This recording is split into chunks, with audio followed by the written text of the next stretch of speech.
No vídeo de hoje eu quero falar sobre como agir em uma crise, mais especificamente como que eu ajo em uma crise, tentando proteger o meu patrimônio, inclusive eventualmente me beneficiar numa crise. Lembrando que isso não é uma dica de investimentos, é apenas a minha percepção individual e eu quero que vocês fiquem à vontade na seção dos comentários e falem sobre o que vocês acharam. E lembrando, se você curte o conteúdo aqui do canal, já deixe seu like na confiança, inscreva-se aqui, clique no sininho e por aí vai. Então vamos falar sobre como se comportar em uma crise e quais são as alternativas. Vamos falar um pouco do cenário atual que estamos também.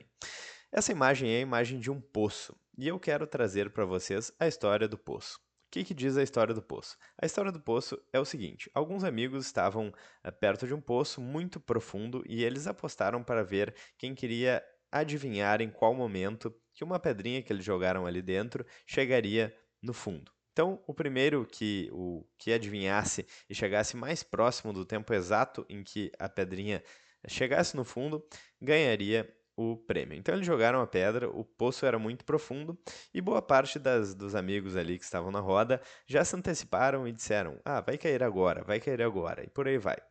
E depois que todos chutaram, então eventualmente a pedrinha chegou no fundo do poço, fez um barulho. E aquele que estava mais calmo, que estava bem tranquilo, sem nenhuma pressa de acertar exatamente o fundo do poço, ele disse: Bom, agora. E ele chegou mais perto. Por quê? Porque ele não adivinhou exatamente o momento em que a pedrinha chegou no poço, mas depois que ele viu que a pedrinha chegou no poço, fez barulho e com muita tranquilidade, ele disse então, agora. E ele ganhou o desafio. E o que isso quer dizer, como que isso se traduz para o mercado financeiro, para os investimentos? Você não deve tentar acertar o fundo do poço. Então, principalmente em momentos de crise, momentos de alta volatilidade, eventualmente você compra um ativo e daí o mercado continua caindo. Então você pensa, putz, eu deveria comprar agora e compra de novo, o mercado continua caindo. Então você desiste de comprar e daí o mercado sobe. E daí você pensa, putz, por que eu não comprei no fundo do poço? Mas a verdade é que praticamente ninguém acerta o fundo do poço, então seu objetivo não deveria ser tentar acertar o fundo do poço. Existem algumas estratégias aí para comprar ativos, como Bitcoin, por exemplo. No Bitcoin é muito conhecido o famoso DCA, ou seja, você compra todos os meses, independentemente do preço. Isso faz com que você durma tranquilo, você não tenha o seu viés aí que, se você é um investidor, principalmente iniciante, te leva a vender na baixa e comprar na alta, ou seja, a perder dinheiro. Então você não tem nenhum viés psicológico e simplesmente compra todos os meses. E outra alternativa é, então, se você gosta um pouco mais de ler o mercado, você pode tentar analisar alguns sinais que o mercado está dando de fundo do poço, ou seja, o barulho que a pedra faz quando ela cai no fundo do poço. Lembrando que o que aconteceu no passado não necessariamente vai voltar a acontecer no futuro. A gente tem um problema gigantesco de dívida nos Estados Unidos e a gente está numa armadilha aí do Banco Central dos Estados Unidos que não consegue mais normalizar a taxa de juros. Temos vários problemas sistêmicos e possivelmente uma crise muito grande em algum momento. Só que a gente não sabe qual que é esse momento e a gente não tem como prever o fundo do poço. Então, uma coisa que a gente pode sim levar em consideração é o que eu estou mostrando aqui na tela, que é a base monetária do Banco Central dos Estados Unidos. Por que isso é importante? Ponto número um, os Estados Unidos manda na economia mundial, é a principal potência econômica ainda hoje, pelo menos, e a gente observa aqui nas últimas crises que quando o Banco Central é, imprimiu dinheiro, expandiu a base monetária, que é a linha azul que eu mostro aqui nesse gráfico, geralmente isso mostrou o final da crise. Então aqui a gente teve a crise do subprime, a crise de 2008, e os bancos começaram a quebrar, teve problemas de crédito, de liquidez, por aí vai, a bolsa aqui estava desabando. Foi inclusive nessa época em que o Bitcoin foi criado, e quando parecia que o sistema ia colapsar, então os bancos centrais entraram, salvaram os bancos e começaram a imprimir dinheiro nas políticas que a gente chama de quantitative easing ou flexibilização quantitativa. Então, beleza, o mercado começou a subir de novo. Quando eles começaram a reduzir a base monetária, diminuir o dinheiro em circulação no mercado, o mercado começou a se sentir mal. Se a gente botar o gráfico do SP500 aqui, ele começou a cair eventualmente. E quando a recessão começou, então essa essa coluna em cinza aqui, o que fez cessar a recessão foi, eventualmente, a expansão da base monetária por parte do Banco Central dos Estados Unidos, que subiu de novo o mercado. É claro que esse padrão não vai se repetir para sempre. Na verdade, o Banco Central está encurralado, porque quando ele tenta secar o dinheiro, o mercado grita e daí ele vai lá e imprime mais dinheiro e ele está numa espiral aí que não vai levar em um caminho bom, de dívida aumentando e por aí vai, coisa que eu já mostrei em outros vídeos. Mas o que a gente percebe aqui então é que o Banco Central novamente parou aí de emitir dinheiro e talvez, se ele comece, isso pode desencadear aí uma nova valorização. Outro fenômeno muito característico do problema que a gente tem hoje é a questão das tarifas que o Trump criou. Então, o Trump está criando muita volatilidade no mercado, falando de tarifas, e recentemente ele disse que ele ia pausar as tarifas por 90 dias com todos os países, menos a China. Então, se por acaso houver uma negociação com os países ou até com a China e as tarifas forem reduzidas, isso pode demonstrar aí um cenário mais otimista no mercado. Recentemente, quando as tarifas foram pausadas, o mercado subiu de forma muito abrupta, parecia até um gráfico de uma shitcoin qualquer, mas era o gráfico da economia mundial, gráfico do SP500, bolsas na Europa, no Brasil e por aí vai. Então, ponto número 1 de atenção, base monetária do Federal Reserve. Ponto número 2, que é mais específico aqui do momento atual que estamos, a questão das tarifas do Trump. E ponto número 3, taxa de juros aqui então. O mercado está esperando cortes mais significativos na taxa de juros por parte do Banco Central dos Estados Unidos. E isso pode voltar a animar o mercado. E aqui a gente tem de novo as bolhas, as recessões que aconteceram as últimas bolhas, na verdade, que aconteceram. Então a gente tem esse padrão se repetindo de crédito barato, taxa de juros baixo, linha azul aqui, então, antes dos anos 2000, criando uma bolha, quando eles subiram, a bolha estourou, bolha das dot-coms. Isso aconteceu de novo em 2008 e 2020. E a gente está vendo, aparentemente, isso acontecendo de novo agora. Se o Federal Reserve baixar de forma abrupta a taxa de juros, como aconteceu nas últimas vezes, pode ser que a gente tenha uma reversão dessa tendência de baixa. Lembrando que nada disso é uma dica de investimentos, mas é o que o passado vem mostrando para nós. E lembrando que o final dessa história não vai ser boa. Então, quando o Banco Central não mais conseguir reanimar os mercados com corte em taxa de juros, a coisa pode ser feia. A economia já está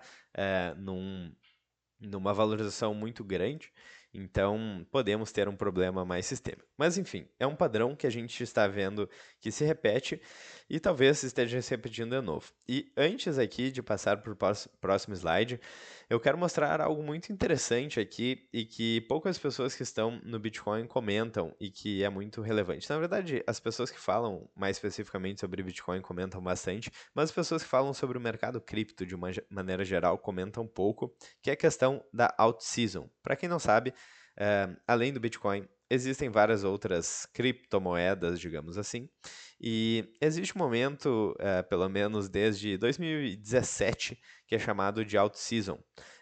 E o que isso quer dizer? Quer dizer que, eventualmente, o Bitcoin ele se valoriza, ele tem ciclos aí que geralmente giram em torno de 4 anos, né? O Bitcoin passa por ciclos que historicamente são de 4 anos, porque tem a ver, então, provavelmente com o halving, que é a recompensa dos mineradores do Bitcoin. O fato é que ele geralmente se valoriza aí um pouco depois do halving e passa por esses ciclos. E um pouco depois da valorização do Bitcoin, algumas outras shitcoins ou altcoins ou outras criptomoedas acabam se valorizando também. Eu acho que muitas pessoas acabam pensando, né, um fator meio psicológico.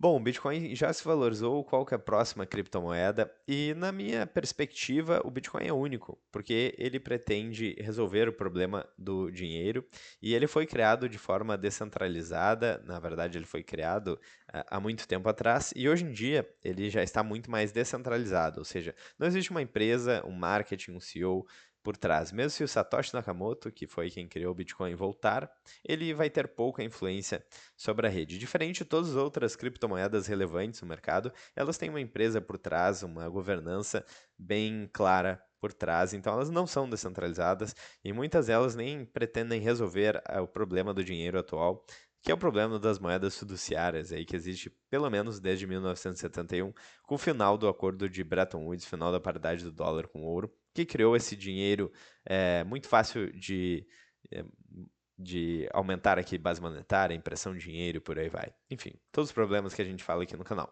Bom, mas onde eu quero chegar aqui então, voltando, bolha das dot-coms. O que aconteceu? Basicamente, a internet era uma tecnologia que ia mudar o mundo, está mudando o mundo, e ela surgiu aí e vários produtos que não faziam o menor sentido surfaram na onda da internet. Então, naquela época, tinham várias empresas que não tinham um valor de mercado real e só pelo fato deles terem aí o .com, né, na bolha das .coms, ou seja, tem um endereço online, elas acabavam captando milhares, milhões de dólares. E se criou essa bolha aqui muito em função da taxa de juros barato e tudo mais. Ela estourou depois, eu já mostrei os motivos financeiros por trás, mas do ponto de vista de negócios, eram várias empresas que não faziam tanto sentido e surfaram na onda da internet, que era algo real, que mudou o mundo.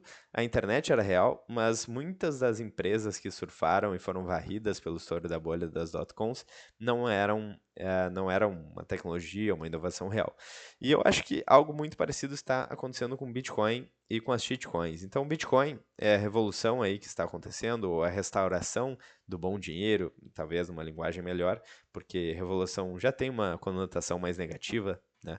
Eh, Se você faz uma revolução com uma mesa, você derruba a mesa, isso é ruim. Agora, a restauração do verdadeiro dinheiro, que talvez a gente esteve mais próximo, por exemplo, na época do padrão ouro, talvez seja um termo que faz mais sentido. Bom, o fato é que cada vez mais temos mais criptomoedas, entre aspas, e elas não estão, elas surfam um pouco na onda do Bitcoin, mas logo morrem. E o Bitcoin permanece aí muito mais resiliente. E aqui eu quero mostrar então um gráfico de dominância do Bitcoin, que tem a ver com o assunto também.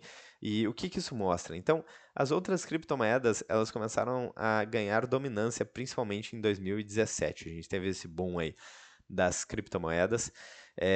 Com a valorização do Bitcoin, então, elas surfaram na onda, se valorizaram junto, e quando o preço do Bitcoin começou a cair, então a dominância aqui do Bitcoin aumentou, o que significa que o Bitcoin, em relação às outras criptomoedas, se manteve mais dominante, se desvalorizou menos. Isso mostra que ele é mais perene, mais estável em relação a outras criptomoedas. Quando a gente teve o novo aumento de preço do Bitcoin mais recentemente, então a gente teve outra out-season, digamos assim, mas agora, com a valorização do preço do Bitcoin recente, o Bitcoin, de forma quase que linear aqui, vem ganhando dominância, vem se tornando cada vez mais relevante, agora, no dia de hoje, com 63% de dominância aqui. Isso mostra que, na verdade, a inovação aqui é o Bitcoin de fato, e não as criptomoedas. As criptomoedas podem surfar na onda do Bitcoin, mas elas logo morrem e o Bitcoin permanece perene ao longo do tempo, algo muito próximo do que, muito parecido com o que aconteceu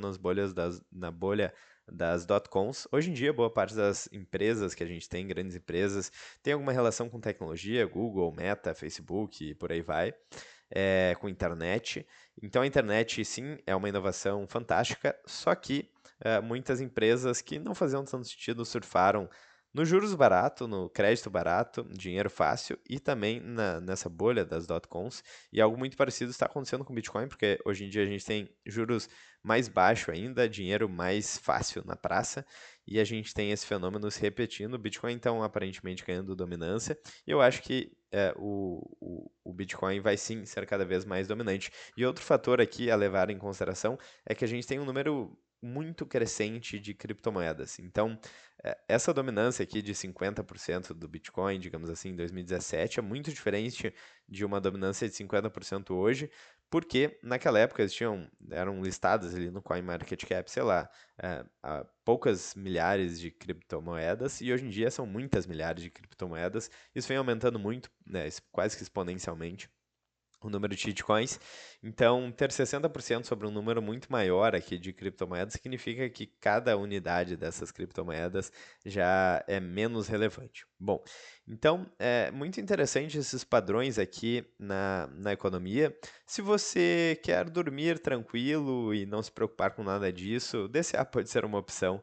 é bem interessante. Agora, se você gosta do mercado financeiro e gosta de analisar alguns indicadores, eu particularmente ficaria de olho na base monetária do Banco Central dos Estados Unidos, na base monetária global, que até não coloquei o gráfico aqui, mas eu acho que é interessante mostrar eventualmente, na taxa de juros do Banco Central, que aparentemente vai diminuir de novo muito em breve.